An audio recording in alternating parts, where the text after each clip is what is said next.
Xalq deputatlari Oltinsoy tuman kengashining 14-sessiyasida Xalq deputatlari tuman kengashi deputatlari, tuman hokimining o'rinbosarlari, tumandagi tashkilotlar rahbarlari, Xalq deputatlari Oltinsoy tuman kengashi huzurida yoshlar maslahat guruhlari qatnashmoqdalar.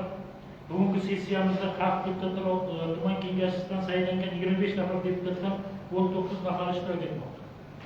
Sessiya ishimizni boshlash uchun davom etadi. 7-chaqir Xalq deputatlari Oltinsoy tuman kengashining 14-sessiyasini ochish to'g'risida kimda qanday takliflar bor? Ochiqday takliflar bo'lyapti. Buni taklifni ovozga qo'yaman. Rozilar, qarshilar. Rahmat. Sessiyani ochiq deb e'lon qilaman. Hurmatli deputatlar, sessiya ishtirokchilari, mahalliy davlat hokimiyati to'g'risidagi O'zbekiston Respublikasi qonunining 17-moddasiga binoan biz sessiya kotibini saylab olishimiz lozim. 10 yangi qurilish saylov okrugidan deputat Mustafaqulov Murodullo Bahromovni sessiya kotibi etib saylash taklifini kiritaman. Boshqa takliflaringiz yo'qmi? Takliflaringiz bo'lmasa taklif qilingan nomzod ovoz berishlarini so'rayman. Rozilar, qarshilar, betaraf o'tasiz. 10 yangi qurilish saylov okrugidan deputat Mustafaqulov Murodullo Bahromovni sessiya kotibi etib saylandi. Marhamat, Murodullo Bahromovich kotibi vazifasiga kirishingiz mumkin. Hurmatli deputatlar, hurmatli sessiya ishtirokchilari, bugungi Xalq deputatlari Oltinsoy tuman kengashining 14-sessiyasi kun tartibini tasdiqlab olishimiz lozim. Kun tartibi sizlarga tarqatilgan. Taklif etilayotgan kun tartibi yuzasidan qo'shimcha takliflaringiz bormi? Takliflaringiz bo'lmasa ovoz berishlarini so'rayman. Rozilar, qarshilar, betaraflar tasdiqlanadi. Hurmatli sessiya ishtirokchilari, sessiya ishini ko'rib chiqishlar ba'zilar uchun 10 minutgacha, savollar uchun 3 minutgacha, ma'lumotlar uchun 3 minutgacha vaqt ajratish tavsiya etiladi. Hurmatli sessiya ishtirokchilari, endi kun tartibidagi masalalarni ko'rib chiqish bo'lsak, kun tartibidagi birinchi masala Oltinsoy tumani hududida jinoyatlarni barvaqt oldini olish va jinoyatchilikka qarshi kurash borasida amalga oshirilgan ishlar to'g'risida. Kun tartibidagi masala yuzasidan so'z tuman ichki ishlar bo'limi boshlig'i Qurbonov Dilmurod Baymuradovichga. Marhamat, Dilmurod Baymuradovich.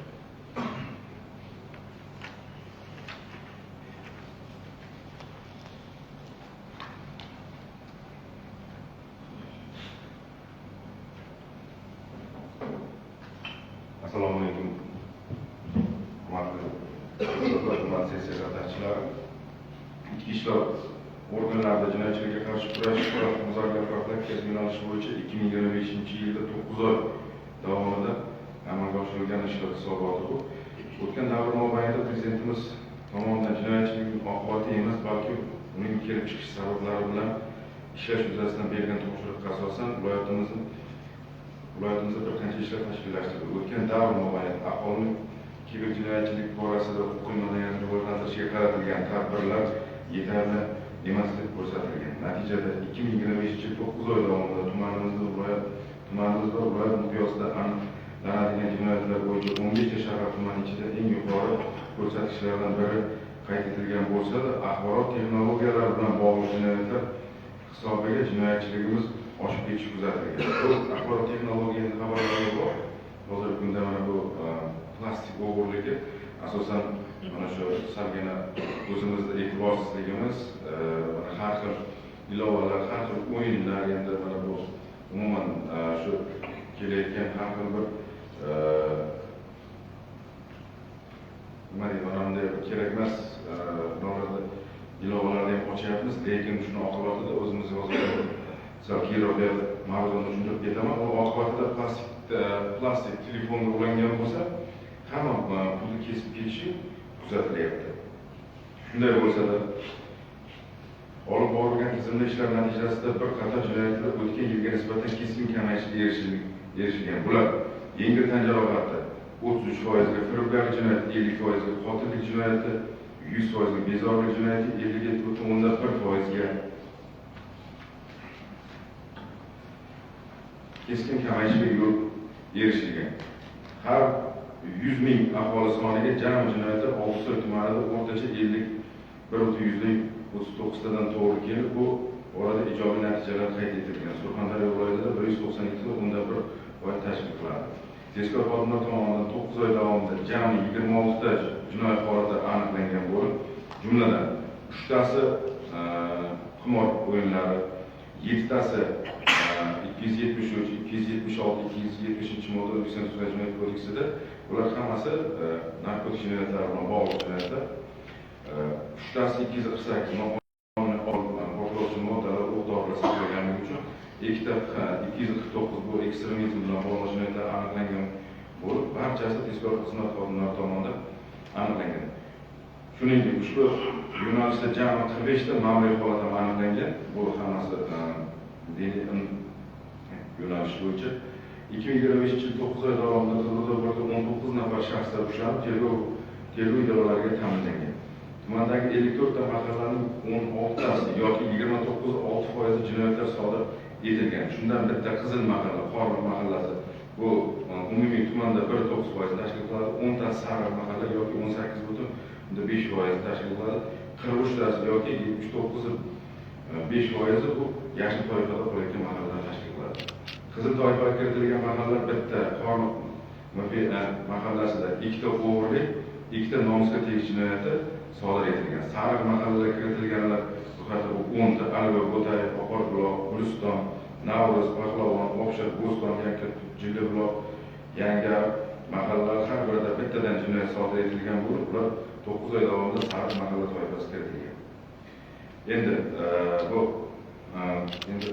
mana asosiy bir qonunlardan bittasi bu kunlik ular bilan ishlanadigan voyaga yetmaganlar va yoshlar jinoyati. Voyaga yetmaganlar tomonidan 2025-yil 9 oy davomida 4 ta jinoyat sodir etilgan bo'lib, o'tgan yilga nisbatan, o'tgan yili shu davr mobaynida 7 ta, bu yilga 4 taga kamaygan. Shu sodir etilgan voyaga yetmaganlar tomonidan 4 tasi ham o'g'irlik jinoyati. 742 nafar ota-onalarga nisbatan O'zbekiston Respublikasi ma'muriy javobgarlik to'g'risidagi 47-moddasiga asosan ma'muriy bayonnomalar rasmiylashtirib tegishli choralar ko'rilgan. Bu 742 ta endi buni bittasi ham yo'q, endi bu hammasi ota-onalarga nisbatan rasmiylashtirilgan bayonnomalar. Endi farzandlar har xil yo'lga nima deydi, huquqlar chiqarilgani uchun 18 nafar voyaga yetmagan bolalar markazlarga joylashtirilgan. Tumanda jami 9 oy davomida 312 marotaba davomat va tadbirlar o'tkazilgan. Shundan 28 ta holatda o'tkir tig'li jismlar aniqlanib, qonuniy choralar ko'rilgan. Bu endi 28 ta tig' voyaga yetmaganlar maktablarda o'zlaridan pichoq, kasker va har xil shunaqa jismlar ko'rsatilgan. Bundan tashqari voyaga yetmaganlar tungi vaqtlarda ko'ngilochar maskanlarda bo'lishini oldini olish maqsadida o'tkazilgan tungi reydlar davomida 24 ta holatda O'zbekiston Respublikasi ma'muriy javobgarlik to'g'risidagi kodeksning 188-modda 1.2 bo'yicha hujjatlar rasmiylashtirilgan. Bu mana har xil restoran, kafe, barlar, mana tungi klublarda 24 ta bola aniqlangan. 20 ta farzand tarbiyasida salbiy ko'rsatuvchi ota-onalar profilak hisobga olingan. Ular doimiy ravishda profilak suhbatlarni o'tkazib kelinmoqda. Yoshlar tomonidan sodir etilgan jinoyatlar. Oltinsoy tumanida jami 16 ta yoshlar tomonidan jinoyat sodir etilgan bo'lib, o'tgan yili shu davrda 20 ta bo'lgan, 4 taga kamaygan. Yoshlar tomonidan sodir etilgan 16 ta jinoyat 6 tasi o'g'irlik bo'lib, oldini olish mumkin bo'lgan jinoyat toifasiga kiritilgan. Xotin-qizlar yo'nalishi bo'yicha joriy yilning 9 oy davomida ayol tomonidan 3 ta jinoyat sodir etilgan bo'lib, o'tgan yilga taqqoslaydigan bo'lsak, 2 ta jinoyatga ko'paygan. Bu tumanimizda ham ayollar jinoyati o'tgan yilga 9 oyga nisbatan 2 ta jinoyat ko'paygan. Ta'zir va zo'ravonlikka uchragan 122 nafar xotin-qizlarga himoya orderi berilgan. 7 nafar himoya orderi talabini buzgan shaxslarga nisbatan O'zbekiston Respublikasi ma'muriy javobgarlik to'g'risidagi 206-modda prim 1-moddasi bilan choralar ko'rilgan. O'zi janjal bo'lgan, o'zi yana bu bor himoya orderi berilgandan keyin ham yana janjal bo'lgan. Oila turmush doirasida jinoyatlarni oldini olish bo'yicha har bir mahallada turli xil yig'ilishlar, uchrashuvlar o'tkazilmoqda. Nizom loyihalarining 8tasi ajrim yoqasiga kelgan oilalar, 66tasi shar'iy nikohda yashovchi, 103 ta oilalar hamkor tashkilotlar bilan birgalikda o'rganib kelinmoqda. Endi mana bir oilalarga boramiz, mana Malika opa bilan boramiz, tegishli tashkilotlar bilan boramiz. O'zi ajrashib ketgan ham bor, ajrashib ketib birinchi mana bu shar'iy nikohni olib yashaydi. U xotin yana kelib o'tiradi ustiga, shu uyga kiraman degan. 2025-yil 9 oy davomida jami 8 nafar, 2024-yilda 9 oyda 5 nafar mahkumlar jazo o'tashdan qasddan bo'yin tovlaganligi uchun ozodlikdan mahrum qilish jazosiga almashtirilgan. Oltinsoy tumanida jami 20.089 ta transport vositalari mavjud bo'lib, shundan 1.415 tasi yuk, 17.770 tasi yengil turdagi avtomashinalar hisoblanadi. Oltinsoy tumanida joriy yilning 9 oyida 12 ta yo'l transport hodisalari sodir etilgan bo'lib, shundan 6 tasi o'lim va 6 tasi tan jarohati bilan bog'liq bo'lgan yo'l transport hodisalaridir. Shu o'rinda so'nggi vaqtlarda kiber jinoyat qurbonlarining soni ortib bormoqda. Mazkur turdagi jinoyatlar oldini olish maqsadida Ichki ishlar vazirligi kiber xavfsizlik markazining Telegram kanallari, viloyat ichki ishlar boshqarmasidagi kiber xavfsizlik bo'limining Telegram kanallariga ulanib, eng so'nggi ma'lumotlarga ega bo'lishingiz va mazkur toifadagi jinoyatlarni oldini olishda o'zingizni hissasini qo'shasiz degan umiddamiz. Hurmatli deputatlar, 2025-yilda qolgan davrda ham jinoyatchilikni kamaytirish yo'lida jamoamiz va g'oyatimizni safarbar etamiz. E'tiborlaringiz uchun rahmat. Bitta narsa, shuni bir minut vaqtlaringizni olsam, hozir eng yomon narsa mana hammaga bir har xil analar keladi-da. APS degan yozuvlar keladi, keyin mana doktor yoki PDF degan narsalar keladi. Mana kimlardir shuni bir hozir nima deydi, nima bo'lib ketdi? Sizga taklifnoma, sizda oilangizmi, sizda rasmingizmi, sizda kecha qayerda edingiz degan bir o'sha qiziqarli biz analar qo'yyapti-dagi o'sha viruslar tashlab o'tyapti. Viruslarni papkasi bir qiziqarli. Unday qilsa, mana siz rasmingizmi, bu to'yga aytilganmisiz? Buni shunaqa bir qiziqarli. Lekin yonini qarasangiz, APS degan bir unaqa kichkina yozuvcha turadi. Yo'q, shuni nima ekan deb ustiga bosyapti. Ustiga bosgan vaqtda agar shu telefonda klip yana ulangan bo'lsa, bot bilan kesib ketyapti. Endi bitta narsa, bu qayta aytilyapti, har mana qayerda yig'ilish o'tkazsak aytilyapti, qayerlarda uchrashuvlar o'tkazsak aytilyapti, qayerlarda bir nima deydi, ishqilib ikki kishi yig'ilsa, hammasini shuni qayta aytib kelyapmiz. Shu sizlardan ham iltimos, ham bir nima deydi, yordamlaringiz bo'ladi. Sizlar mana ko'p xalq ichida yurasizlar.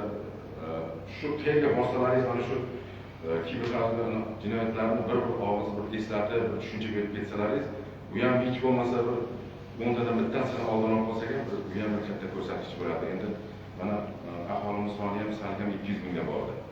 Bu ham bir nima deydi, 10 tadan bittasi degani ham qancha jinoyatni oldin olib qo'ygan bo'lamiz. Rahmat deb qo'yasiz. Hurmatli deputatlar, savollaringiz bormi? Endi iltimosimiz borda qurbon bo'ldi. Va necha yildan beri shunday holatlar ta'sir o'tkazishga so'rayapti. Endi ko'pincha ular araqqa berilib ketgan va mast holatda bu bir marotaba emas. Mana kecha bir respublikaga chiqqan bir sportsmenni yoshgina yigit harbiy nimada ekan, ana shu yigitni 35 yoshda kechasi nimasiga borganda shu otasi shunchalik yig'lardi, otasi avariya. Mana shu masalalar bo'yicha ham juda mana sizlar katta kuchga egasizlar. Shu masalalarni ham shu ish holatlarini ham ko'rib chiqish kerak. To'ydan chiqib masalan ichib borib, birovning farzandini bunday qilish yaxshi ish emas. Butun oilada motam, o'sha qarsamning o'zida qancha qiyinish holatlar bo'lyapti. Bu birinchidan. Bu bir marotaba emas, bir necha marotaba. O'tgan yil ham bir avariya bo'lib, biza farzandlarimizdan birining shunday urilgan holatlar. Bu birinchidan. Ikkinchidan mana juda ko'p joylarni ko'rdingiz, qizil zonaga tushgan holatlar. Mana shularga ham uchastkavoy nima uchun u qizil zonaga tushar ekan? Demak, bu yerda ish bo'lmaganligini ko'rsatadi. Mana shularga ham e'tiborli bo'lish kerak. Albatta bu targ'ibot tashkilotlarning qattiqroq olib borish kerak. Bizning iltimosimiz deputat sifatida shu. Endi sizlarga shu o'rinda bitta ma'lumot uchun endi bu ham paket. Shu Qorliq mahallasida eng oxirgi jinoyat 2025-yil 14-aprel kuni sodir bo'ldi. Eng oxirgi jinoyat. Shundan keyin mahalla Qizilga tushdi. O'shda o'sha yerga tashladik, Qizil mahalla, Oxir mahalla dedik. Hamma rahbarlarni olib bordim. Boshqalarni olib bo'lib berdim. Politsga, senga mana bu tergovga, bunisi gayiga, ko'cha gayiga deb belgilardan qo'ydirasan deb bo'lib berdik. Bitta narsaga e'tibor beringlar, qarang. Shu Qorliq mahallasi mana hozir Cho'sko'yim shu yerda o'tiribdi. Yolg'on gapirishga qo'ymaydi. Prokurorimiz ham shu yerda, hokimimiz ham qancha borib yordam berdi boshqa yo'llariga. Qaranglar, mana shu o'tirib. Shu mahalla noyabr oyining 14-ga kelib mana Qizildan chiqdi. 6 oy davomida bitta ham jinoyat sodir bo'lmadi. Ko'rasiz, mana deputat bu bitta narsa aytmoqchi emas sizga faqat. Kuchni qaysi tomonga tashlasak, o'sha tomonda nima deb ushlab tursak, nima deb tushuntirsak, to'g'ri tushuntirsak bo'ladi. To'g'ri aytyapsiz. Avvalgi jami bo'lganlarni ma'lumotni o'qib berdim. 12 ta, shundan 6 tasi o'lim bilan bog'liq. Eng undan ham ashyanasi mana bu Jildibuloqlar bo'ldi. 4 ta yosh bitta variant xabarlaringiz bor. Bu ham nima deydi? Bo'lmasa yo'l tekis qarang, shunchalar tez haydaganki, endi men buni hammalaringiz eshitganingizdek takrorlab o'tirmoqchi emasman. Mana 4 ta yosh. Bir holatda o'zida. Endi to'g'ri aytyapsiz. Mana shu yerda bo'ldi, mana shu Qorliq ko'chasida bo'ldi. 68-yilda shofyor 68-yilda tug'ilgan shofyor, qarang. Shu peshobdan o'tayotgan qizcha voyaga yetmagan. Yoshgina qizcha voyaga yetmagan qizchani tutib ketdi. Qizcha vafot qildi. 68-yilda tug'ilgan shofyor. Bitta holat bo'lyapti-da, uzr vaqtingizni olsin. Yoshlarga ota-onalar ko'proq yoshlarga berilyapti mashina. Biz masalan ko'pincha shularni kuzatuv ostida olamiz. Juda yosh bolalar rolga harakat ko'rinmaydi rolni nimasi. To'g'ri, mana shu yerda juda kuchli bo'lyapti. Ana shunday juda keyin mana hozir mana oxirgi vaqtlarda bitta holat shunday bo'ldi. Mana shu oxirgi 4 nafar voyaga yetmagan ham voyaga yetmagan yoshlar mashinani mo'ykaga kalti bilan tashlab ketadi. Mana yuvinda olib qo'ydi. Uni minib chiqyapti 4 ta sindosh. Mana bu yerda kelib avariya bo'lib ketdi. Uning uchun endi mana bu to'g'ri aytasiz, mana shu jumladan bir narsani aytmoqchimanki, shu o'qisin, boshqa qilsin, kalit berish qochmaydi. U yoshlarga berib qo'yyapti va na unda pravasi bor, na unda biron bir tegishli hujjati bor, na boshqasi bor. Mana oxirgi holatda endi bu avtoavariya bunday emas, bu bahs hodisa mana bu kanalda eshitilar shekilli. Tog'asi mehmonga kelyapti, Qumqo'rg'on tumanida. Mashina kaliti turibdi joyida. Mehmonga kirib ketyapti. 8-sinf bola, 8-sinf bola mashina o'g'irlab chiqyapti. Kalit olib ketyapti. To'g'ri mana bu elektroseti ko'chasidan kelyapti, katta kanalga tushib ketyapti. Umuman to'g'rimizdan beri olmagan bo'lgan, to'g'ri kanalga tushib ketyapti. Bolani qutqaraman deb umuman bir begona bola, eshitlaringiz bilan qutqaraman deb o'zi suvga tushib ketib qolib, do'ngga kirib ketdi. Umuman qarang, hech kimga aloqasi yo'q. 29 yoshdagi qaysi mahalla edi? Barkamol avloddan. Barkamol avloddan 29 yoshli umuman hech narsaga aloqasi yo'q odam ketdi. Qutqaraman deb. To'g'ri aytdingiz. Bunga ota-onalar ham juda ham o'zi pashta bir nima deb 100% ota-ona bilan bog'lanib ketmaganlar holatda. To'g'ri aytdingiz. Rahmat. Savol bo'lsa, nimaga endi taklif mana hozir o'zimiz buni xabarlar haqida aytamiz. 22 ta ularda shunday 12 ta. 6tasi o'rin bilan 6tasi tajriba. Shunday. Endi shu masalada biz mana bu ijroqiyat xalqaro qishloqlarga qo'yamiz. Vakillik organlari, deputatlar birgalikda siyosatda qabul o'tkazdik. Qabul deputatlar so'roq qildi. Yaqindan 2 oy bo'ldi. Provokatorlarimiz Bezak Yergash taklif qildik. Mana bizda yangi mahallashini asfalt bo'lib ko'chadan tekis. Shunday. Shunchalik tezlik katta Bize taklifden çıkan değil, iltimas çıkan değil, deputatlık soruyor. Şu yol belgeler bunlar çıkıyorsa, kim sunni kavatmalar, bunlar çıkıyorsa, ilk köy yolu çıkan özgürlüğü oluyor. Çünkü Qaysi mahallar dediniz? Qoratepa mahallasi İkrazda olmadı. 24-yil 6 marta bu 7 chiqadi. Shu aka bu men sizlarga mana aytyapman, ana bu ertaga ilk kunlik ishimiz qoldi, bu yerda ko'ryapsiz ish bo'lyapti. Dushanba kuni gaylarni yuboraman, hammasi borib ko'rib, qaysi o'rganib, qaysi maktab, bog'cha bo'lsa znakini ham qo'yib beradi, va sun'iy qoplamasini ham qilib beradi. Buradaki usulda qarang shu Oltinsoy rayonida eng hovli zona shu Doğma İkraz Çaraqası'nın juda hovli. Ha, bilaman. Yo'lda suyuqda bor bo'lmasa, ko'chma bo'lsa ham. Keyin bitta narsa bir Oltinsoy tumanida katta yo'limizdan ko'ra ichki yo'llar juda ham tekis hammasi. Shunday. Ko'p rayonlarga qaraganda ichki yo'llarimiz juda bir tekis, bir haqiqatan to'g'ri aytyapsizlar. Bu yerlar juda tekis joy bo'lib qolgan. To'g'ri. Bu hafta yuborib boradi. Shuni. Hurmatli deputat savollarimizga rahmat bildirdik. Bu tarafdagi masala yuzasidan qaror qilishimiz lozim. Sizlar aytadigan loyiha yuzasidan takliflarni aytdik. Ovoz berishlar so'rayman.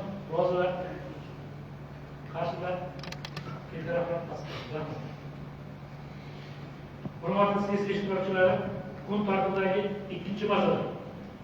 O'zbekiston Respublikasi Prezidentining 2024-yil 13-dekabrdagi Surxondaryo viloyatida kompleks ijtimoiy-iqtisodiy rivojlantirish hamda aholi turmush darajasini yaxshilash chora-tadbirlari to'g'risidagi 1408 son qarorini tumandagi ijrosi to'g'risida kun tartibidagi masala yuzasidan so'z tuman qishloq va suv xo'jaligi bo'limi boshlig'i Nuriddin Bahriddin Almurodovga beriladi.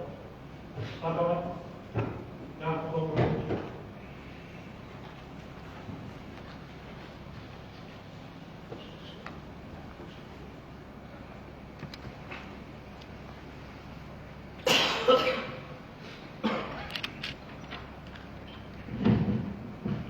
Assalomu alaykum, hurmatli deputatlar, hurmatli sessiya ishtirokchilari.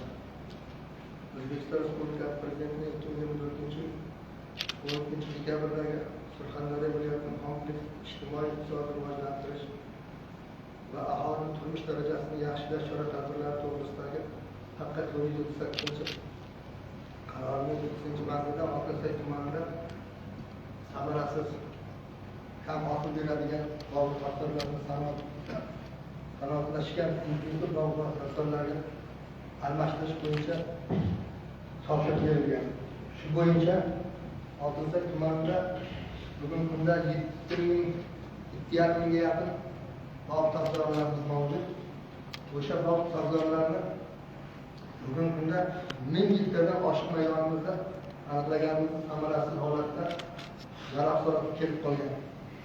Asosan mana bu o'zlaringiz bilasizlar, hozirgi kunda Shirin va Qo'ysat orolidagi 5 gektar yer maydonimiz. Bundan tashqari boshqa hududlarga mavjud. Misol uchun Ulug'bek hududida, Qorli hududida, Boburda, boshqa hududlarda ham yer maydoni mavjud. 2013-yilda Oltinsoy Katton MCH tomonidan 421 gektar yer maydoni auksion orqali sotib olindi.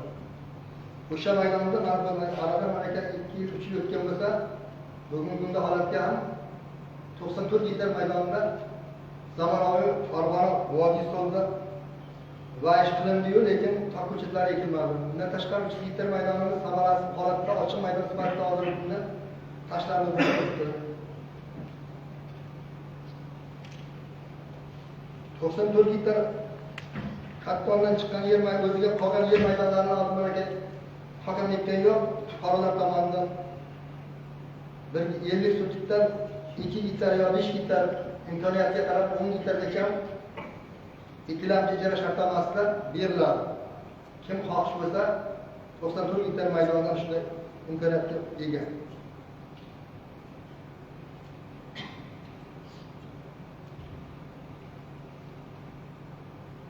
bugungi kunda eskirgan yaroqsiz maydonlarimizni yoki o'zlashtirilgan maydonlar hisobiga 5000 gektarga yaqin yer maydonimiz mana bu Chimbaroq kanalini rekonstruksiya qilinsa, biz imkoniyat yaratiladi. Chimbaroq kanalida uzoq yillardan buyon to'liq ta'mirlanmagan natijasida suv o'tkazish qobiliyati 40-45% ga kamayib ketgan. Bu esa tumanda ancha muammolarni yuzaga keltiradi. Bahor mavsumida sel va toshqinlar yog'ingarchilik yuzasidan yomg'ir toshqinlar ko'pligi natijasida ariqlar to'liq ko'milib qoladi. Kanalning loyiqa to'lishi oqibatida suv yurish qobiliyati keskin kamayib ketadi. O'sha kanalning loyiqa to'planmasi qismini tiklash uchun loyihaning taxminiy qiymati 70 milliard so'm tashkil qiladi. O'zbekiston Respublikasi Qishloq xo'jaligi vazirligi, Suv xo'jaligi vazirligi, O'zbekiston Respublikasi Iqtisodiyot va Moliya vazirligi mutaxassislari bilan birgalikda masalani joyida chiqib, o'rganilib, mazkur loyiha amalga oshirish natijasida Oltinsoy tumanida 5000 gektardan oshiq yer maydonlari oborotga kiritiladi.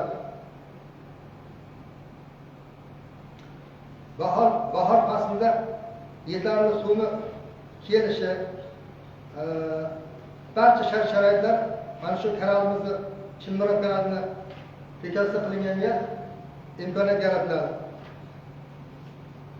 Hurmatli deputatlar, O'zbekiston Respublikasi Prezidentining 2024-yil 13-dekabrdagi Surxondaryo viloyatining kompleks ijtimoiy-iqtisodiy rivojlantirish hamda aholi turmush darajasini oshirish chora-tadbirlari to'g'risidagi 438-qaror ijrosini ta'minlash bo'yicha amalga oshirilishi ishlar shulardan iborat. E'tiborlaringizni so'raman. Hurmatli deputatlar, qo'ng'iroq savollaringiz bor?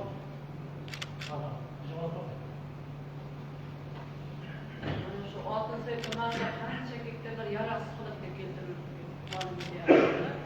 Ana shu yaroqsiz holatga kelib qolgan maydonlarga qanday chora ko'ryapsizlar?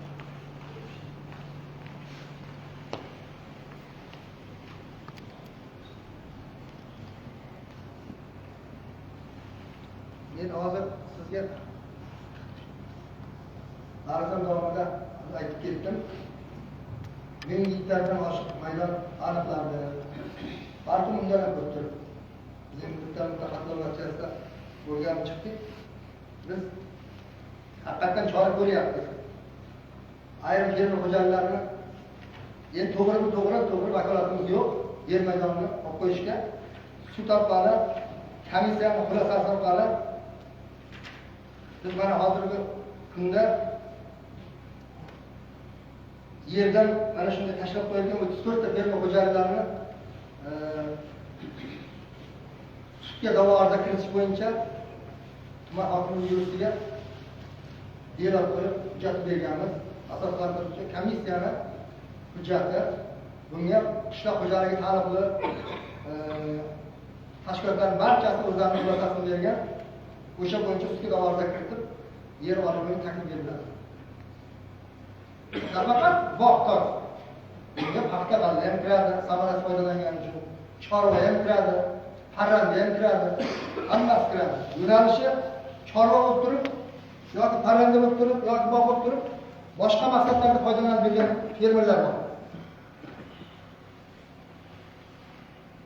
Mana bitta parrandachilik yaroqsiz holatga kelib qolgan deyapsiz. Uni ishlab yekilmaganmi? Nima tushunish mumkin? yaroqsiz holatga kelib qolgan deganim masalan 5 gektar bog' bor. Xonarga 5 gektar, ijara shartnomasi 5 gektar. Amalda borib ko'rsangiz, top yo'q, ochiq maydon.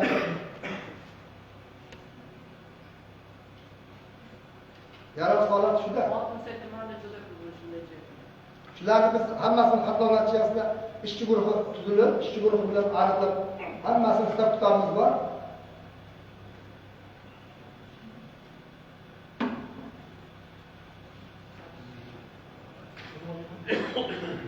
Nasıl oldu?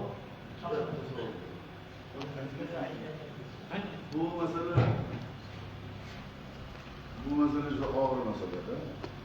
Oltinsoy tumani bo'yicha bog' tozalari samarasiz olib qolishda. Endi uni subyektiv obyekt sabablari ham ko'p.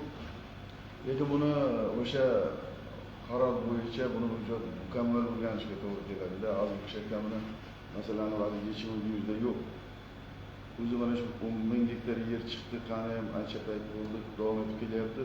Undan tashqari ham hozir 1000 gektarga yaqin yer mana shu Shirin, Qorli, mana O'rmonli tepa qismida Qidircha kanaliga bog'liq zona ham ishdan chiqib bo'lyapti. Nimagaki mana shu Qidircha kanaliga ham 6 oydan beri bir qatra suv kelgani yo'q. Vaqtni boshliq bormi? Yo'q. Buni hammasini qurib atkiska bilan o'tib ketishi mumkin. Lekin bunga umuman men kengashdan ham iltimos qilaman.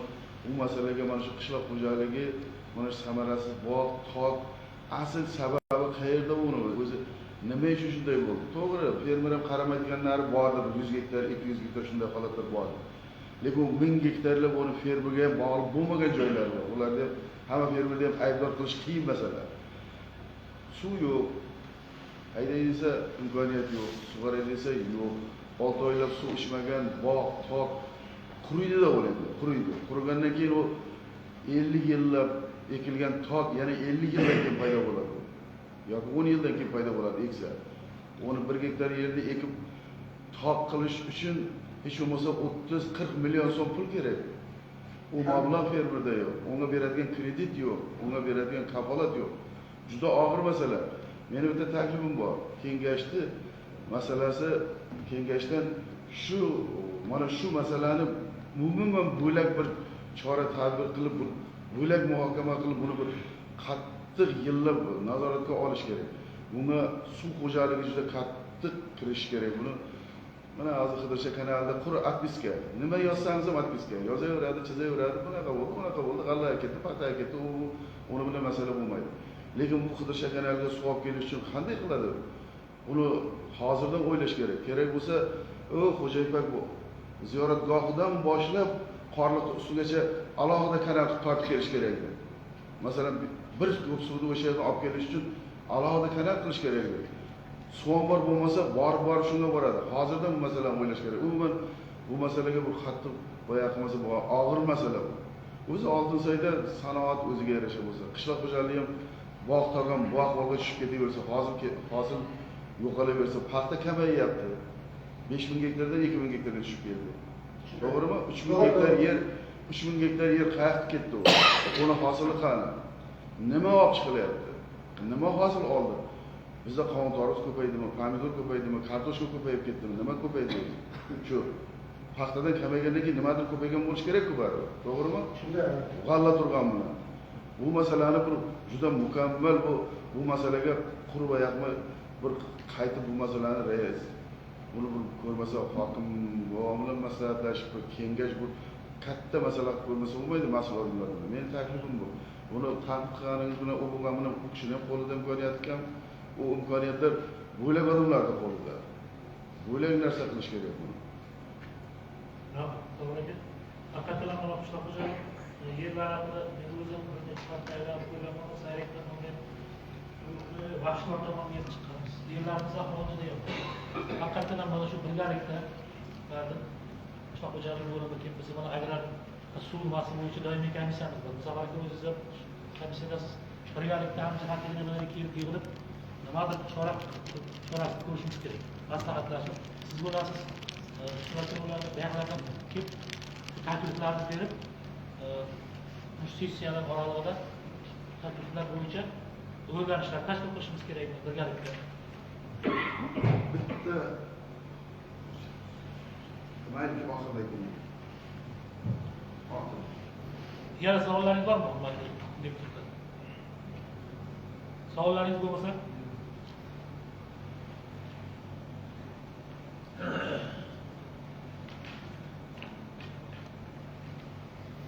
ushbu masala yuzasidan qaror qabul qilishimiz lozim. Qaror loyihasi sizlarga tarqatilgan. Takliflarni Muzaffar aka aytdi. Iloji bo'lsa buni o'ylab ko'rib yana sessiyamiz kotib aytamiz. Bunga ketadi bayonga. Haqiqatan qishloq xo'jaligi yerlarini yana qayta bir birgalikda hamkorlikda o'sha nima deydi, oldini olish maqsadida o'sha yerlarni ishdan chiqib qolayotganligini inobatga olib, birgalikda ham jihatlikda tashkillashtiramiz. Bo'lmasa marhamat ovoz berishlarini so'rayman. Rozilar? Qarshilar? Tamam. Hurmatli deputatlar, hurmatli sessiya ishtirokchilari, kun tartiblari 3-masala. Tumanda mahalla institutini jamiyatdagi rolini tubdan oshirish, uning birinchi bo'g'ini sifatida ishlashni ta'minlash, aholi muammolarini hal etish borasida 2025-yilning yanvar-oktyabr oylari davomida amalga oshirilgan ishlar hamda mahallalarning ijtimoiy-iqtisodiy muammolarini hal etish jamg'armasi daromadlari va xarajatlari ijrosi to'g'risida kun tartibidagi masala yuzasidan so'z O'zbekiston mahallalar uyushmasi tuman bo'limi boshlig'i Safar Qudrat Eshmurotovga marhamat. Qudrat Eshmurotovich.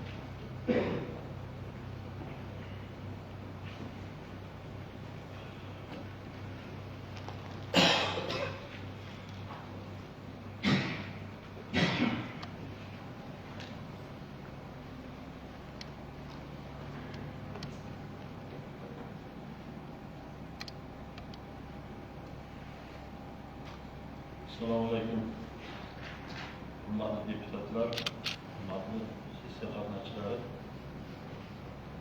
O'zbekiston Respublikasi Oliy Majlisi Senati Kengashining 25-yil 14-yanvardagi hududlarni rivojlantirish hamda aholi muammolarini hal etishda mahalliy kengashlar deputatlari va senatorlarning mahalla yetkaziligi bilan o'zaro hamkorligini yanada kuchaytirish va ta'minlash to'g'risidagi KK 35 va sonli qarori bo'yicha tumanda olib borilgan ishlar to'g'risida hamda 2025-yilning 9 oy davomida amalga oshirilgan ishlar hamda to'g'ri vaziri to'g'risida so'raydi. Tumanda 54 ta mahalla mavjud bo'lib, shundan 7tasi tog'li hududda joylashgan. 54 ta mahallalarda 33 mingdan ziyod xonadon, 47 mingdan ziyod oila va 187 ming nafar aholi istiqomat qiladi. Kambag'allikdan farovonlik sarfasi asosida ijrosi bo'yicha amalga oshirishlar to'g'risida gapirgan bo'lsa, kambag'allikni qisqartirish borasida yanvar-sentyabr oylarida ilgari rejalar asosida 1155 ta oilaga, ya'ni yoki 5273 nafar aholiga kambag'allik chiqarishga qaratilgan 4393 ta xizmatlar ko'rsatildi. Bunda oila a'zolarining 1967 nafari doimiy ishga joylashtirildi. 397 nafariga imtiyozli kreditlar, sud va subsidiya ajratildi. 1825 nafar tadbirkorga jalb qilindi va 175 nafari kasb-hunarga o'qitildi. 2025-yil sentyabrdagi oylar davomida amalga oshirilgan asosiy vazifalar, ya'ni individual rejalar asosida 383 nafar oilaning 1770 nafar a'zolarini kambag'allikdan chiqarish choralari ko'rildi. Kambag'al oilalarni kambag'allikdan chiqarish bo'yicha bugungi kunda inson omilisiz 1408 ta oila, 6283 ta a'zosi yashil toifaga o'tib kambag'allikdan chiqdi yoki umumiy 876 ta reyestrdagi kambag'al aholiga nisbatan kambag'al darajasi 5,5% tashkil etmoqda. Dastur ijrosi bo'yicha ikkinchi bosqichda 608 ta kambag'al oilalarga jami 120 ta, shundan 4 nafar viloyat, 118 nafar tuman shahar tashkilot o'rinbosarlariga berildi. Joriy yilning 9 oy davomida so'rovnoma natijalariga ko'ra 3353 ta kambag'al oilalarning reyestrga kiritildi va ushbu oilalarga individual reja tuzilib 4393 ta xizmatlar ko'rsatildi. Bunda oila a'zolarining 1967 nafari doimiy ishga joylashtirildi, 396 nafariga imtiyozli kreditlar berildi, sud va subsidiya ajratildi. 1855 ming nafar tadbirkorga jalb qilindi va 175 nafari kasb-hunarga o'qitildi. Kambag'al oilalar daromadlarini oshirish yo'nalishi bo'yicha tumanda ikkinchi bosqichda o'rganish uchun belgilab olingan 608 ta kambag'al oilalarning barqaror bandligini ta'minlash, daromadini oshirish maqsadida g'alladan bo'shagan maydonlarga takroriy ekin ekish uchun qulay sharoitlar yaratib berish maqsadida berkitilgan mas'ullarga kambag'al oilalar ishsiz oila a'zolarining 105 nafariga yer ajratib berildi. 121 ta kambag'al oilalarning 121 nafar ishsiz oila a'zolarining bandligi ta'minlandi.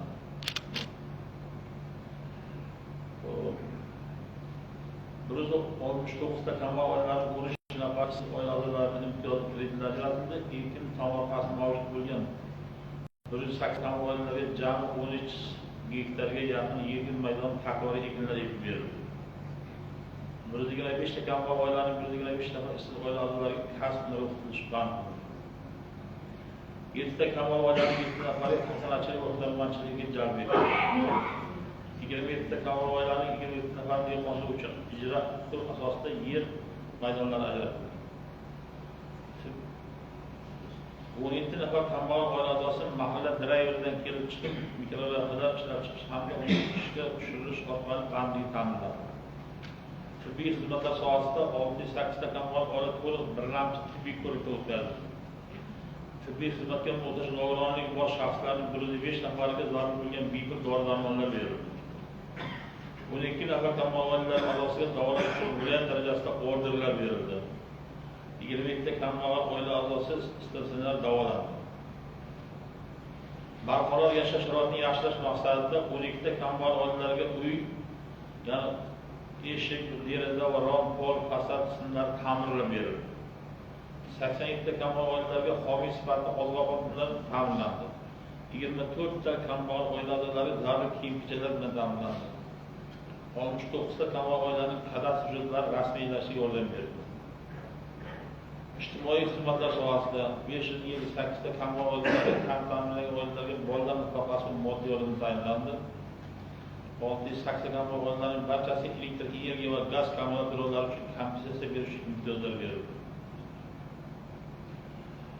15 nafar kambag'al oilalarga Saxovat va ko'mak jamg'armasi mablag'lari hisobidan 18,715,000 mablag' ajratildi. 35 ta kambag'al oilalarga huquqiy maslahatlar yordam ko'rsatildi. 18 ta kambag'al oilalar a'zolariga nogironlik nafaqasi tayinlandi.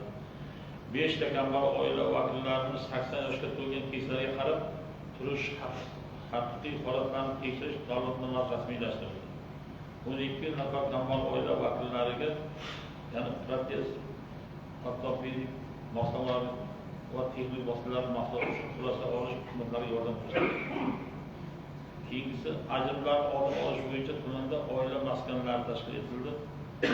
Ushbu maskanlarda joriy yilda nikohdan o'tgan 888 ta oilalardan 750 tasi bo'lajak yosh oilalar. Faollar bilan birgalikda 150 ta ajrim yoqasi kelib qolgan oilalar bilan alohida ish tashkil etilib 77 tasi olam hayotga qaytarildi. Tayinli zo'ravonlikka uchragan 124 nafar xotin-qizlarga himoya orderlari rasmiylashtirildi. Farzandning tarbiyasiga salbiy ta'sir etgan 24 oilalarga muhokama qilindi. Oila turmush doirasida huquqbuzarlik sodir etgan 62 oilalarning profilaktik ishlar olib borildi. Olib borilgan ishlar natijasida 7 ta mahalla ajrimdan xoli hududga aylantirildi. Tumanda mahalla yetiligi bir jamoa bo'lib jinoyatchilikni jilolashda hamkorlikda ishlashlari uchun aniq tizim yaratib berildi. Og'ir 2 ta mahallalarga mas'ullar nomma-nom bekitilib, ularga mahallalarni jinoyatdan xoli hududga aylantirish vazifasi belgilandi. Kriminogen vaziyat og'ir bo'lgan mahallada 2 ta ichki yo'llarga, 2 ta yo'laklarga, 4 ta ko'chalarga 1230 ta tungi yoritish chiroqlari, kirish-chiqish joylarga yuzni va avtomobillarni tanib oluvchi 43 ta kameralar o'rnatildi. Yaratilgan tizim asosida profilaktika inspektorlari tomonidan 4186 mingta xonadonlar o'rganilib, jinoyat va huquqbuzarlik sodir etishga moyil yoxud huquqbuzarlikdan jabrlanish ehtimoli yuqori bo'lgan 263 ming nafar shaxslarga xulosalar berildi va ularning 212 tasi qo'shimcha xulosalar tuzildi. Berilgan xulosalardan 8,5%, 80,5% yoki 212 tasi mahalla yetkazuvchilik tomonidan qanoatlantirilgan. Mahalla faollariga berilgan xulosalar natijasida 212 ta muammolar bartaraf etildi. Muqaddam sudlangan va ma'muriy nazoratda turgan shaxslarning 4 nafari bandligi ta'minlandi. 7 nafarning ijtimoiy muammolari hal etildi. Oilaviy maishiy tartib zo'ravonlik bo'yicha o'z vaqtida ichki ishlar organlari xabardor qilish maqsadida qo'shni nazorati tizimlari Surxondaryo tajribasi sifatida yana joriy etildi. Hamkorlikda olib borilgan profilaktik chora-tadbirlar natijasida 9 oy tumanda 41 ta mahallalarda bironta ham jinoyat sodir etilmadi. Qizilga tushgan yana bitta mahalla bor, nachalnikimiz aytib o'tdi, Qorli mahallasi. Sariqqa tushgan mahallalar 10 ta. Ma'lumot o'tayev, Qo'qonbuloq, Jizbuloq, Yangariq, Paxovon, Obshir, Yakkatil, Bo'ston, Guliston va Navro'z mahallari. Muqaddam sudlanganlar tomonidan 9 oy davomida 4 ta jinoyat sodir etilgan, 3 taga yana kamagan o'tganga nisbatan. Muqaddam sudlangan tomonidan 3 ta o'g'irlik, bitta tan jarohati bilan bog' jarohati sodir etilgan. 25-yil 9 oy davomida Oltizoy tumani ichki ishlar bo'limi bilan birgalikda ilgari sudlangan ma'muriy nazorat qonuni ta'siri ostida tushib 24 nafar shaxsning 10 nafari, ya'ni 45% ga nisbatan ma'muriy nazorat o'rnatildi. 13 nafari o'rnatildi. Voyaga yetmaganlar tomonidan 25-yil 9 oy davomida 4 ta jinoyat sodir etilgan bo'lib, o'tgan nisbatan 3 taga kamaygan. Qo'shma sodir etilgan 4 ta ham o'g'irlik jinoyati bo'lib, 4 nafar voyaga yetmaganlar tomonidan sodir etilgan. 20 ta farzand tarbiyasi salbiy ta'sir o'tkazuvchi ota-onalar profilaktik hisobga olinib, ular doimiy ravishda profilaktik hisobga olib boriladi. Xotin-qizlar yo'nalishida joriy yilning 9 oy davomida ayollar tomonidan 3 ta jinoyat sodir etilgan, o'tgan yil nisbatan olib bo'lsak, bittaga jinoyat kamaygan. Mahalla kengashlari, jamoatchilik komissiyalari hamda ko'cha boshliqlar faoliyati. Fuqarolar yig'inlari kengashi va fuqarolar yig'inlarining ijtimoiy qo'llab-quvvatlash va jamoatchilik nazorati bo'yicha komissiya faoliyatini tizimlantirish va samaradorligini oshirish yuzasidan fuqarolar yig'inlari kengashlari hamda fuqarolar yig'inining ijtimoiy qo'llab-quvvatlash va jamoatchilik nazorati bo'yicha komissiya tartibi qaytadan ko'rib chiqilib, mahallalarda fuqarolar yig'inlari kengashlari va jamoatchilik nazorati bo'yicha komissiya a'zolari saralab olinib, mahalla raisi saylangandan keyin 1 oy muddatda fuqarolar vakillari yig'ilishdan keyingi a'zolarga shakllantirildi. Fuqarolar yig'ini kengash va fuqarolar yig'inining ijtimoiy qo'llab-quvvatlash va jamoatchilik nazorati bo'yicha komissiya a'zolari uchun o'quv seminarlar tashkil etildi. Hozirgi kunga kelib fuqarolar yig'ini kengash faoliyati, fuqarolar kengashi a'zolari 810 ta, fuqarolar yig'ini kengashiga o'tkazilgan yig'ilishlar soni esa 486 ta. Ko'cha boshi va uy boshi faoliyati to'g'risida samarali ishlar tashkil etilishi yuzasidan ko'cha boshi va uy boshilar ro'yxati shakllantirildi va ularning faoliyati tahlil qilinib, mahalla fuqarolar yig'ini kengashi tomonidan ko'cha boshi va uy boshilar saylovi tashkil etilib o'tkazilganligi hamda ko'cha boshi va uy boshilarning asosiy vazifalari, ular va faoliyatlari tushuntirishga qadar seminar tashkil etildi. Mahalla yetkili a'zolarining aholi muammolarini o'rganish, tahlil qilish va mahallani o'zida hal etilishi va hujjatlarni davlat organlari tashkilotlari tomonidan ko'rib chiqilishi holatlari. Mahalla yetkili a'zolarining aholi muammolarini o'rganish, tahlil qilish va mahallaning o'zida hal etish hamda murojaatlarni davlat organlari va tashkilotlar tomonidan ko'rib chiqish holatlari bo'yicha mahalla yetkili vakillari tomonidan aniqlangan va mas'ul tashkilotlarga yo'naltirilgan muammolar o'z vaqtida ko'rib chiqilishi ustidan jamoatchilik nazorati doimiy ravishda o'rnatildi. Mahalla yetkiligi hamda mahallaviy ishlar sohasidagi tashkilot idoralariga qabul hal etilmagan muammolarni aniqlab, uyushmalik tuman bo'limlari tomonidan tahlil ma'lumotlar haftada 1 marta va reja asosida hokimlik soatlarida muhokama qilish kelmoqda. Aholi muammolari va murojaatlarini mahallani o'zida hal etish bo'yicha jami 9 oyda 2200 atrofida muammo murojaatlar kelib tushgan qo'shimcha tahlil tizimlari 2186 dan tashkil etildi. Yana mahalla yetkiligi faoliyatini samarali tashkil etish hamda Vatan mahkamasining 24-yil 15-martdagi 107 sonli qarori asosida yetkiligi a'zolarining davomatini yuritdilar. Yana ular har kun ertalab davomatlari yuritilib, kim keldi, kelmadi, ular qaror saqlab olinmoqda. Mahalla yetkiligi bilan nuroniylar, tuman xatiblar, mahalla banklari, ta'lim va ta'min muassasalari rahbarlari hamkorligi bundan kunga rollari bor. O'quvchi yoshlarning ta'lim jarayonlariga to'liq qatnashishlari uchun davomat nazorat tadbirlari o'tash bo'yicha joriy yilning yanvar-may oylarida ta'lim muassasalaridan muntazam dars mashg'ulotlar qatnashish menejmentga o'quvchilar ro'yxatini shakllantirib borish, migratsiyada yurgan o'quvchi yoshlarni ta'limga qaytarish choralarini ko'rish muammolari ko'rib chiqildi. Obod xonadon, obod ko'cha, obod mahalla maydonlari doirasida amalga oshirilgan ishlar. 54 ta mahallada 5 ta, har bir 54 ta mahalladan 5 ta ko'cha tanlab olinib, namunali ko'cha tashkil etildi. Mazkur namunali ko'chalarda aholi farovonligi uchun ta'minlangan ichki ko'chalarning 12 km qismi shaharlantirildi, 12 km qismi asfalt qilindi, 180 ta yangi filtr uskunalar, 4 ta transformator o'rnatildi va 5 km piyodalar yo'lakchasi barpo etildi. Shuningdek, 54 ta mahallada obod va xayrli mahalla yurt ko'rinish yorosida 22-23 avgust kunlari umumxalq xayriya hashari o'tkazildi. Hashar tadbirlar davomida 289 ga maydonlar obodonlashtirildi, 196 tonna maishiy va qurilish chiqindilar chiqarildi. 314 ta ariq o'rmonlar tozalandi, 68.808 dona daraxtlar sug'orilib, tallari yumshatildi va turlar qo'llanildi. Obodonlashtirish tadbirlari 162 ta texnika vosita jalb qilindi. Shuningdek, 2 km uzunlikdagi 4 ta ko'cha asfalt qilindi. 12 km uzunlikdagi 3 ta ko'cha shag'al o'tildi, 7 ta transformator yangilar ta'mirlandi, 8 ta qismiy ustunlar tumanga olib kelindi. 116 ta tungi yorish chiroqlari yana qayta o'rnatildi. Shuningdek, 53 ta qabristonlar, 5 ta ziyoratgohlar tartibga keltirilib, 116 ta bog' obodonlashtirildi. 218 ta ko'cha tozalanib, obodonlashtirildi, 12 ta bolalar va sport maydonchалari tartibga keltirildi. Ta'mirlanib, tartibga keltirildi. O'zbekiston Respublikasi Prezidentining 2025-yil 30-yanvardagi 16 farmon ijrosini ta'minlash maqsadida joriy yilning 12-martida obod xonadon, obod ko'cha, obod mahalla ko'rgazma viloyat bosqichi, tuman va viloyat bosqichlari o'tkazildi. Mahalla uyushmasi tomonidan o'tkazildi. 3 ta nominatsiya obod xonadon, obod ko'cha, obod mahalla nominatsiyalari 3 ta ijrochi belgilar g'oliblar aniqlandi. Shu ko'rik-tanlovning respublika bosqichida Surxondaryo viloyati 1-o'rinni qilib oldi. Uzun tumanidagi Yangi Ro'zg'or mahallasi. Vazirlar Mahkamasining 24-yil 4-noyabrdagi huquqni soni majlis bayoni ijrosini ta'minlash maqsadida og'ir toifadagi mahallalar bilan ishlash bo'yicha amalga oshirilgan ishlarning xabaringiz bor. Bunga to'xtalib o'tirmadim.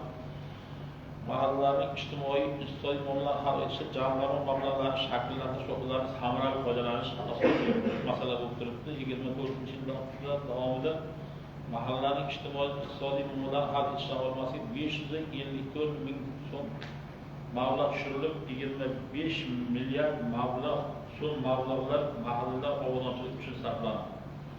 Ya'ni 25-yil 1-yanvar holatiga 544 million so'm mablag' qoldi.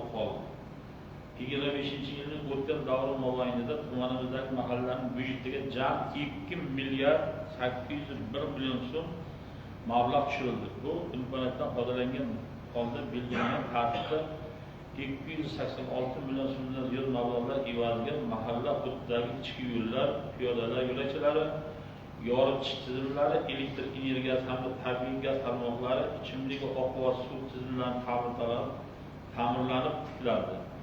2 milliard so'mdan ortiq mablag'lar mahalla qon yig'inlari binolari, mahalla hududida ijtimoiy obyektlarni qurish, mukammal va joriy ta'mirlash hamda ularni inventar, mebellar, kompyuter texnikasi va boshqa uskunalar bilan jihozlash uchun ya'ni 63 million so'm mablag' ijtimoiy himoyaga muhtoj va kam ta'minli oilalarga moddiy ko'maklash hamda ularni turar joylarini ta'minlash va jihozlash, 259 million so'm mablag' yashil makon milliy dasturga obodonlashtirish va ko'kalarni zo'rlashtirish ishlarini amalga oshirish sarflanib, mahallalarning obodonligi ta'minlandi.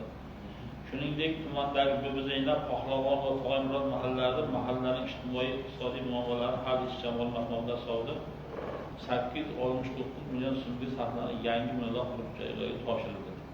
Shuni aytib o'tish joiz topdimki, hozir kimdan kim agar o'sha o'zining mahallasidan, ya'ni o'zi saylangan deputat bo'lib saylangan mahalladagi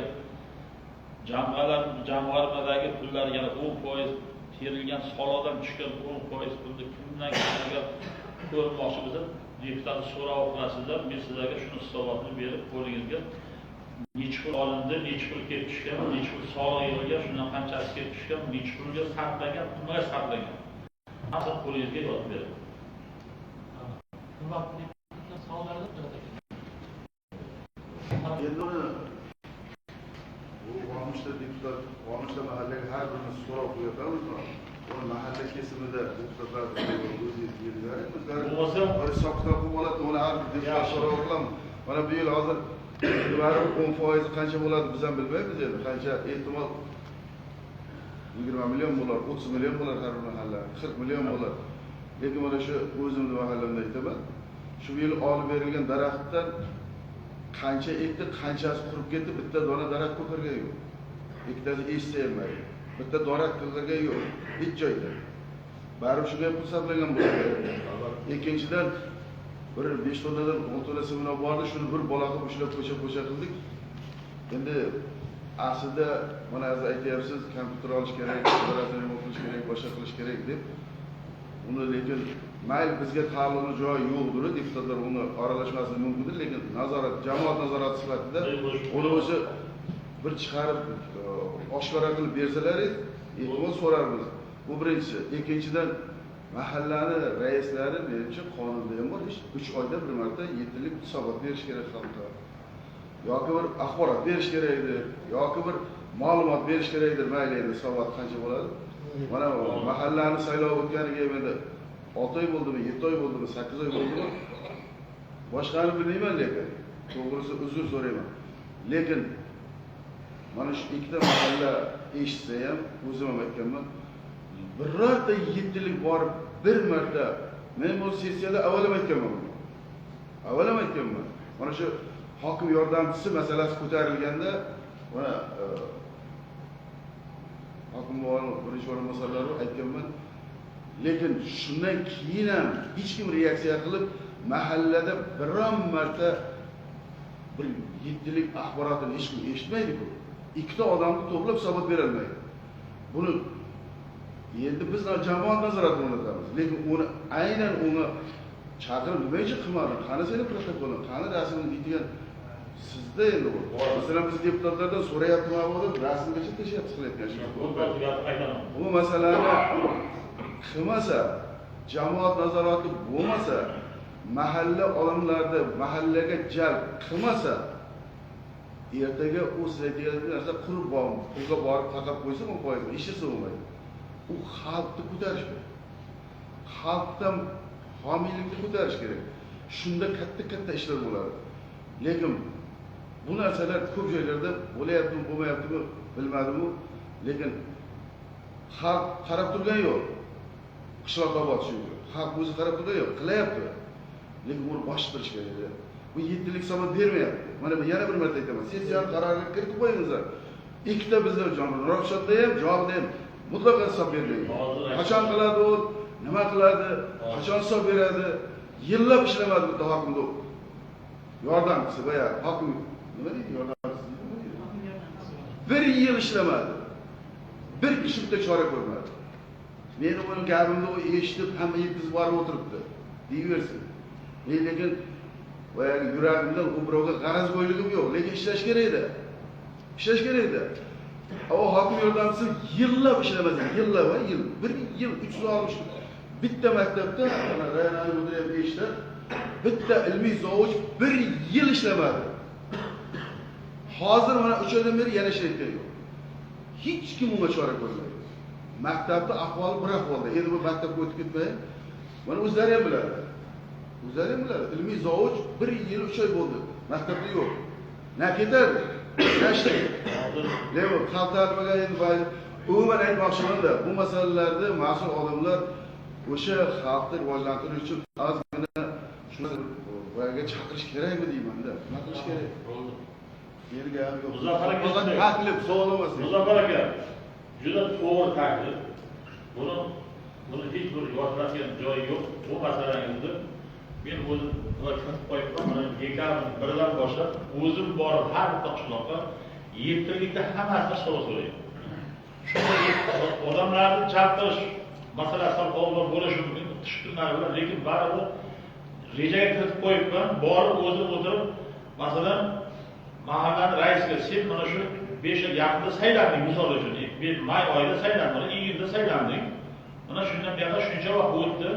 Sen olib borib hisobotingni bergansan deb qog'ozga bergansan, rasm bilan olib borib berganda bizga ham hisobot bergan paytda endi aka bergan olib borib, endi shu rasmlarga shu olib borib o'tirganimda masalan bir kunda 3 ta mahalla o'tadi, mumkin 4 ta o'tadi, mumkin 5 ta o'tadi.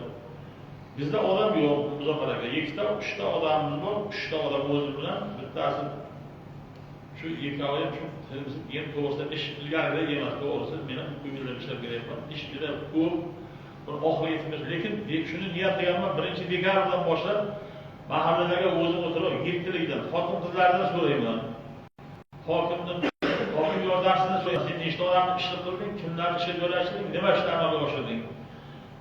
Kerak bo'lsa 10 minutdan bo'lsa 1 soat bilan boring 2 soat bo'ladi. Shuni yo'lga qo'yaman. Buni men sizga mana men sizni bir kunlik odamman, buni yaxshi bilaman, men aytgan qilgan odamman. Boyagi maktab masalasi keladigan bo'lsa agar siz uni rayondan mudira emas, boshqa ham emas, o'sha jamoatchilik qishlog'ingizda aka katta qishloq. Tumanda shunday katta qishloq 4 ta yo 5 ta boring 6 ta. Jamoatchilikni o'zi nazorat tuzish kerak-da, o'sha joyga borib o'tirib olish kerak. Sen nima endi xalqni bolasini besoat qilishing kerak ekan, masalan siz bilasizda deputat sifatida. Qolganlar sizni yoningizda turib o'shani nazorat qilib olish kerak. Savol 2025'te dekabr oyida Sabah Meclisi'de tashkil qilingan Senat 35 sonli qarorida hududlarni kompleks rivojlantirish bo'yicha faqat deputatlarni shu mahalliy yetakchi bilan hamkorligi nima qilinadi. Shunga hozir bitta mutaxassisni bersangiz, mana kotibiyatni birdan 2026 ni grafik qilsak birdaniga yilning mana yilda oxiriga grafik qilsakda mahallalarda hisobotlarni ham shu 35 sonli qaror asosida hududlardagi bo'layotgan muammolarni rahbariyatga yetkazish masalasini yo'lga qo'ysak. Lekin menga bitta mutaxassislar birdan grafikini tuzamiz, hamkorlikda qilib 2026 ning grafikini. To'g'ri, masalasini chiqib hozir har bitta deputatni qo'liga qaysi mahallani saylagan bo'lsa, shuni baribir pul masalasi hamma qizil bo'ladi, to'g'risini aytish kerak. Bu yurak qondan qo'ygan har bitta mahallani shu bo'yagi mahalla deputatni qo'liga 10% pulidan nimalarga saqlash uchun berilgan degan qog'oz beradi. Savollar bor. Bo'lmasa Turan aka, mening takliflarim, savollarim bor. Hozir o'zingiz 480 ta kengash yig'ilishlar o'tkazildi deymiz. Endi asosiy hurmat deputat. Bizda asosiy vazifamiz Senatda 35-sonli qaror bilan bizda asosiy vazifamiz yetkazib bilan birga ishlash. Biz bor devor hisobot berganda biz borib turishimiz kerak. Har oyda bir marta oxirgi 3-oy ishamiz. Bu hisobot kengashga beriladi. Masalan, o'sha mahalla raisi qancha vaqt beradi? Mahalla uchastka noziri har oyga beradi. Har oyga o'sha hisobotni beradi. Shu hisobotni e'tibor sizlarga aytdingiz, 480 ta yig'ilish o'tkazildi dedingiz. Bu men uchun qog'ozni o'zingiz agar 54 ta mahalla quvvatida shuni deyapti. Mayli, shunda hozirga aytyapman. 35-farmon bo'yicha, o'sha sonli qaror bo'yicha biz birgalikda bor, kerak bo'lsa biz ham saylovchilar uchrashib, biz ham hisobot berishimiz kerak. Deputat qani nima qildi? Bir oyda nima ishdi? Keyin qolaversa shu 7 yilga chiqib bir hisobot berish kerak. O'sha mahalla raisiga haftasiga bir marta hisobot berish kerak. O'sha 7 yillik bo'lsa. Qani shu hafta davomida nima ish qildi? Shuning uchun mana hozir deputatni so'roqlarni ikki oy bo'lib sizga so'roq bergandim. Bitta aka, meni qo'limga bitta Sayrang mahallasidan borgan. Meni qo'limda men aka ko'chada yuraman. Xodimlaringizdan so'radik. Hali bizda kompyuter ishlamayapti degan ma'lumotni aytdi. Yo'q. Ona mahalla kesimida bizga bunday kengash so'rog'ini jo'natganday qildi. Har bir mahallada 57 ta mahalla, 54 ta mahallada o'sha ajratilgan 4% mablag' qayerga ishlatildi, qanday tarafga men sizga aytyapman, hozir aytdim, hammasini qo'liga xat beramiz. Tamam, 2 oy bo'lgan so'ng deputat o'zi so'radi. Kimga beramiz? O'sha elektron jo'natilgan. Yaxshi, endi mumkin bu xatolik bo'lishi mumkin. Shuning uchun lekin shuni beraman. Qudrat aka, buni hozir 2026 kutyapti. Mana shu dekabr oyida 2 ta mablag' ko'rsatdik mahallani. O'zim boraylik, mana men mahallamni men borib qatnashay, o'sha 7 yillik hisobot bersin. O'g'lim qo't. Buni aytyapti, hozir buni nima qilamiz aka? Yo'q, mayli, o'sha 2026gacha ikkita mablag' ko'rsatib qanimizga hisobot bersin. 7 yillik hisobot bersin. Ana shu harakatni o'sha mahalla, Javob mahallasi hisobot bersin. Hisob orqali tashlamiz. tuzatuvchi sifatida olib tashlamiz. Shunday ham ta'sirchilar qilmasak bo'lmaydi. Mana endi bu ularning 480 yil o'tkazdi. Yerda kengashlar tuzilganmi haqiqatdan ham? Kengash tartibi to'g'ri tuzilganmi? Endi yoniy komissiyalar to'g'ri tuzilganmi? O'sha taftish komissiyasi ishlab boryaptimi mahallada? Chunki agar taftish komissiyasi bo'lmaydigan bo'lsa, uni qilgan haligi hujjatlari o'tmaydi. Shuning uchun ta'mirni hozir protokolga kiritsa, mana shu dekabr oyida ikkita mahallamizga narx ko'rsatib bizga bo'ladi. O'sha deputat men ham hisobot beraman. Deputat holatlar hal Bizim şu Yemizlik mahalla tiziminde ishlab turganimiz uchun shu avvalambor mahalladagi bir raisi bor-ku, avvalambor shuni ko'rib chiqish kerak. Mahallada 3 guruh raisi 7lik majbur unga hisobot berishdi 3 oyda bir marta. Har bir tuman ishi uchun biz hozir bu hozir bu yerdan tumandan qidiryapmiz nimani biz o'z mahallamiz ichida turibdi. Bunga masalan deputat aralashsa ham bo'ladi. O'zimiz ichimizda 7lik birinchi o'rinda 3 guruh rahbari bor-ku. Mahallada. Agar shuni normal odam qo'yib olsa, hozir qo'yilgan mahalla raisini qanday yaqinini qo'yib qo'yibdi. Ya boshqa qo'yib qo'yibdi. Men masalan o'zim mahallamda ichki guruhga hisobot beraman kelmaydi. Men 7ligimni olib o'tirib hisobot beraman, kelinglar desa keling. Shuning uchun ichki guruhda rahbarini avvalambor shuni ardiklar odam qo'yib olishimiz kerak. Birinchi o'rin. Ichki guruhimiz qanaqa javob bermaydi birinchi o'rin.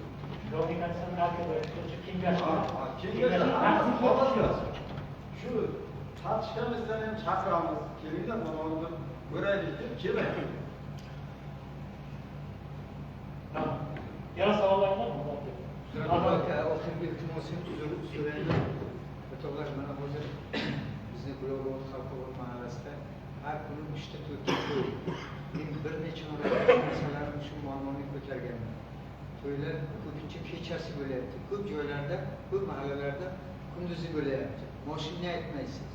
Siz shu masala bo'yicha biron yuqoridan qaror kelganmi? Mana 20 ta 30 ta moshin birdaniga ko'chalar tor. Avariyalarni ko'pi shu hisobidan ham bo'lishi mumkin.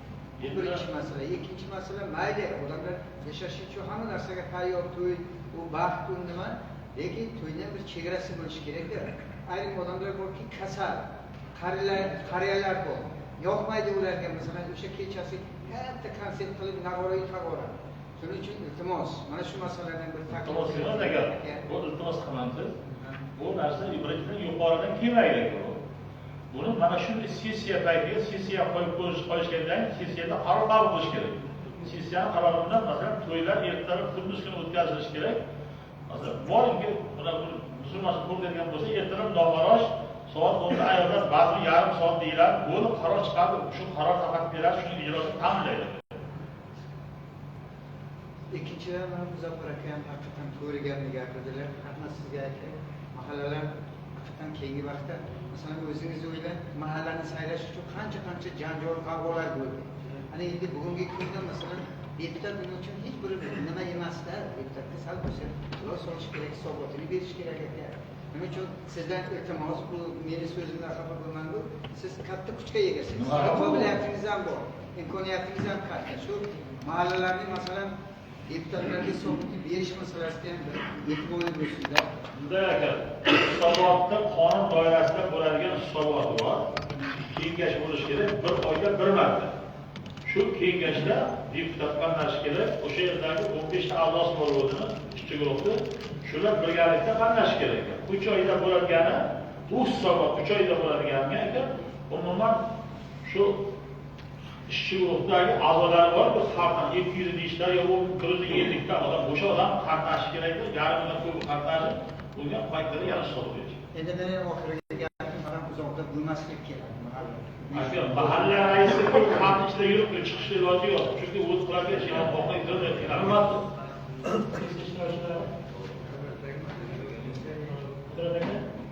Yana savollar bor? Savollarimizni migrantlar qolay, mana daktarlar berib turadigan o'yinlar bo'lasiz. Ko'plab bu masalalarga qaror qabul qilishimiz kerak. Deputatlar qaror loyihasi taqdirlangan, mahalla ovoz berishdan hozirlar qarshilab ketasiz. Rahmat.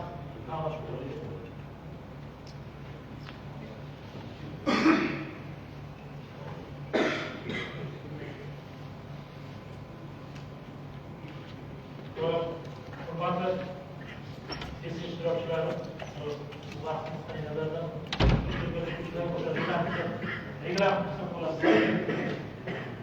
kun tartibidagi 4-chi masala.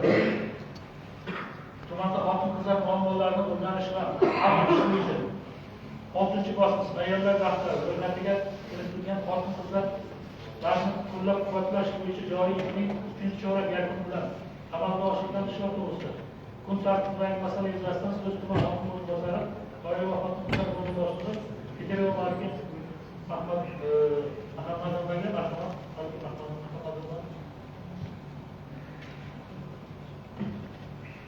Rahmat. Assalomu alaykum, hurmatli xalq deputatlari, hurmatli sessiya ishtirokchilari. Vazirlar Mahkamasining 2024-yil 10-dekabrdagi O'zbekiston Respublikasi Oila va xotin-qizlar qo'mitasi faoliyati hamda ayollar daftari bilan ishlash tizimini takomillashtirish munosabati bilan O'zbekiston Respublikasi hukumatining ayrim qarorlariga o'zgartirishlar va qo'shimchalar kiritish to'g'risidagi 833 sonli qarori hamda 2024-yil 14-dekabrdagi xotin-qizlar muammolarini tizimli ravishda hal etish, ularni ijtimoiy qo'llab-quvvatlash bo'yicha Respublika komissiyasining kengaytirilgan yig'ilishining 1-sonli bayoniga muvofiq ayollar daftari bilan ishlash tizimi quyidagi tartibda amalga oshirildi. 2025-yil yanvar oyida mahalla yettiligi, sektorlar ishchi guruhlari bilan birgalikda anketa so'rovnoma asosida xotin-qizlarning muammolari uyma yurish orqali o'rganildi. Bunda birinchi navbatda kambag'al oilalar reyestrida va ijtimoiy himoya yagona reyestr ro'yxatida bo'lgan oilalarga e'tibor qaratildi. Anketa so'rovnomalar to'ldirilgandan so'ng 3 kun muddatda mahalla yettilik tomonidan xotin-qizlarning ijtimoiy himoyaga muhtojlik darajasi, ya'ni toifasi aniqlab olindi. Ehtiyojmand xotin-qizlarning toifalariga aniqlik kiritilgandan keyin 3 kun ichida mahalla yettiligi tomonidan ayollar daftariga kiritiladigan xotin-qizlarning ro'yxatlari belgilangan tartibda shakllantirildi va mahalla yettiligining kollegial qarori bilan tasdiqlandi.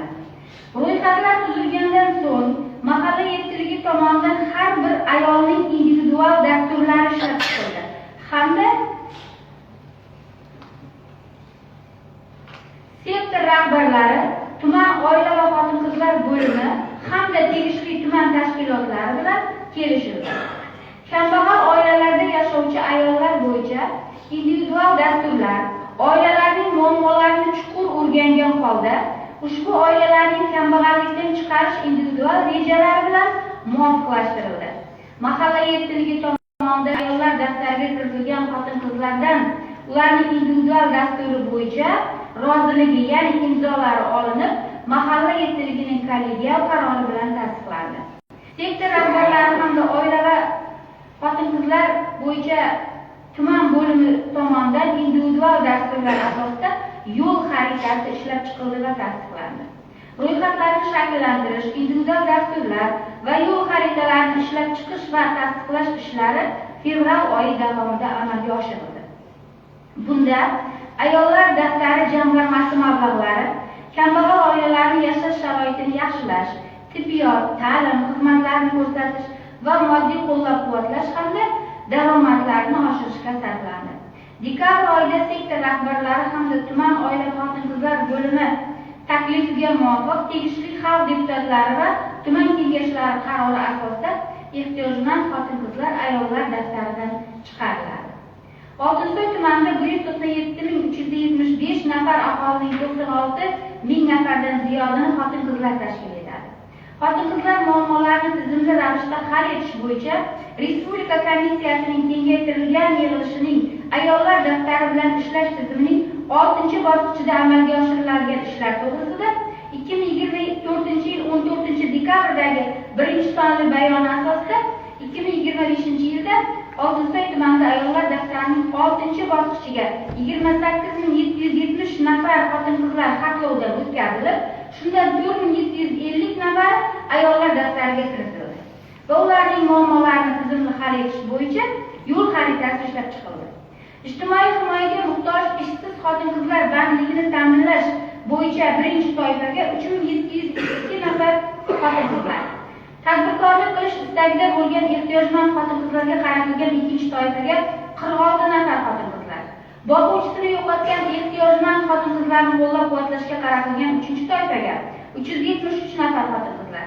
Ijtimoiy yordamga muhtoj birinchi va ikkinchi guruh nogironligi bo'lgan, shuningdek tezkor tibbiy muolajaga muhtoj ehtiyojmand xotin-qizlarga ko'mak berish tizimini yo'lga qo'yishga qaratilgan 4-toifaga 392 nafar xotin-qizlar kiritildi.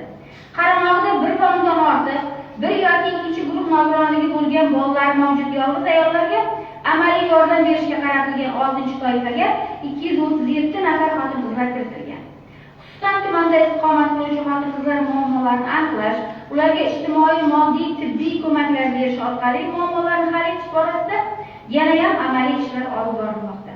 Hurmatli deputatlar, tuman hokimligi tomonidan joriy yilning o'tgan 9 oyi davomida tumanda fuqarolarning huquq erkinliklarini muhofaza qilish, ayollar daftari bo'yicha qator ishlar amalga oshirildi.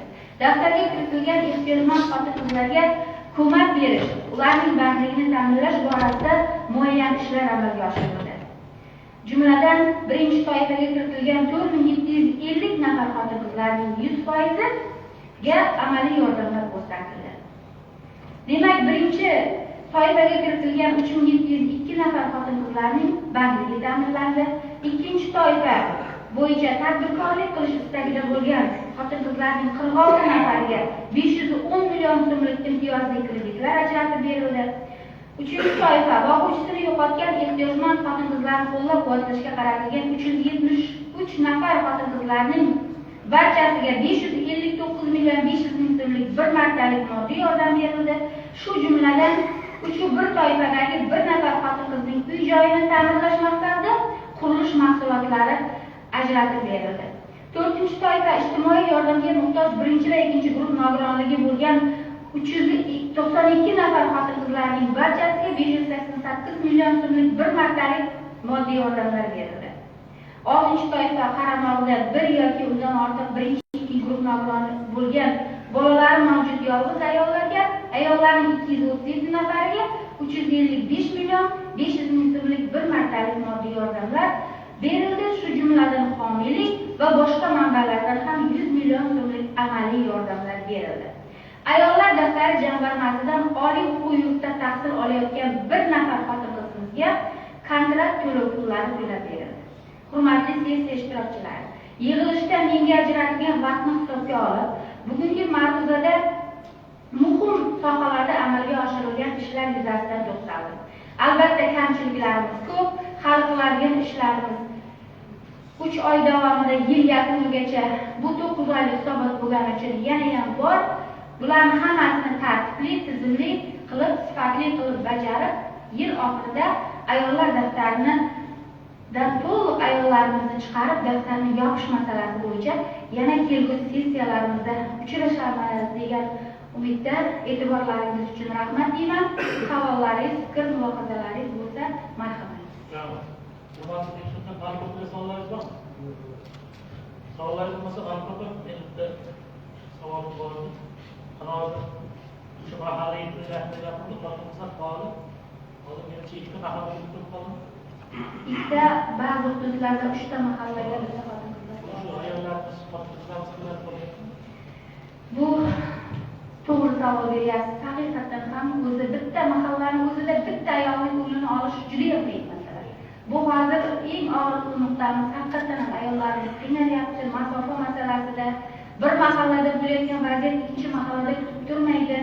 Shu yuzasidan men qiyinchilik tug'diryapti deb bemalol ayta olaman. Sizlardan ham iltimos qilib so'rardim. Qandaydir takliflar bilan chiqayotganda shu xotin-qizlar faollarini har bir mahallada yana bittadan joyida faoliyat yuritishni iltimos qilardim. Yana shu o'rinda bitta narsani aytib ketardim.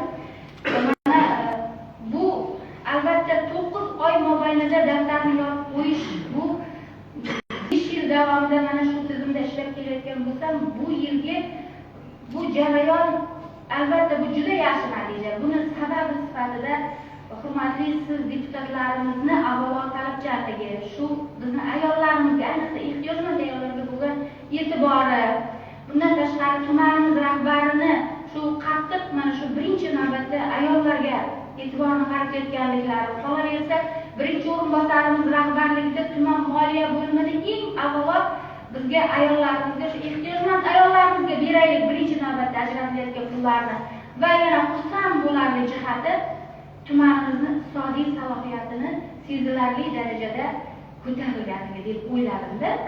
Bo'lmasa bu natijaga erishishimiz yildan yilga oshib ketgan holatlari bo'lganda, uni ustiga biz to'liq 1,5 million so'mdan mablag'ni bera oldik. Hamma farzandlarimizga daftarga kiritilgan. Buning uchun albatta hammalaringizga minnatdorchilik bildiraman. Kelgusi yilda ham mana shunday jid to'liq birgalikda harakat qilsak, menimcha har bir ko'ngli ko'ksik, qorni oyog'ini ko'nglini olib, ularni duolarini olib, uzoq yillar mana shu yerlarda birgalikda mehnat qilamiz deb o'ylayman.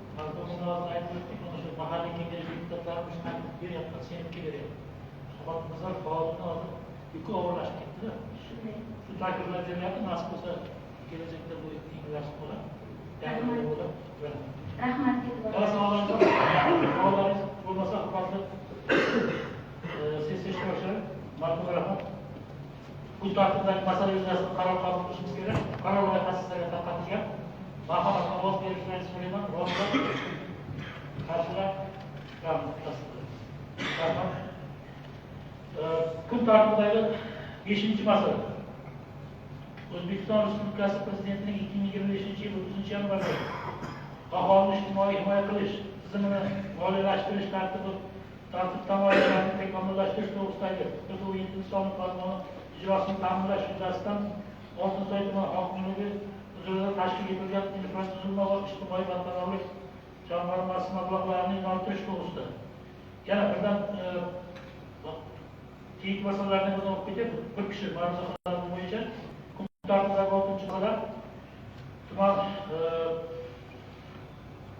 mahalliy byudjetning 2-3 chorak yakuniga shakllangan bo'yicha manbalar va tuman byudjetiga yer sotishdan tushgan tushumlar hisobidan mablag' ajratish hamda tuman kengashining 2025-yil 4-avgustdagi sonli o'sha 7-16-8-28-25 sonli qaroriga o'zgartirish kirish to'g'risida. Kun tartibidagi keyingi masala, 7-masala. Tuman mahalliy byudjetini 2025-yil 9 oylik ijrosi to'g'risida. Kun tartibidagi masala yuzasidan so'z tuman iqtisodiyot va moliya bo'limi boshlig'i Ahmedov Samarqand Ismoilovga. Marhamat, Samarqand.